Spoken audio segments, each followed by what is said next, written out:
ظهر في آخر 3 حلقات من الجزء الأولاني، فاعتذرت بشياكة شديدة وقلت له ميرسي، هنلتقي في حاجات تانية، يديك طول العمر والصحة. فقال لي ايه اعتذار ايه؟ امضي هتشتغل، انا عايزك.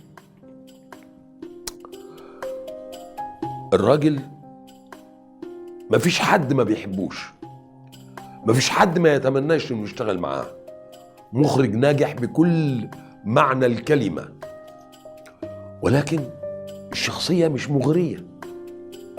ايه 3 حلقات في نهاية المسلسل؟ قال لي ما هو ده مش المسلسل، الحدوتة انا طالب منك انك تنزل تشتري النوفل، الكتيبات موجودة في مكتبة مدبولي، اقرأ الجزء الثاني كاملا، انت البطل.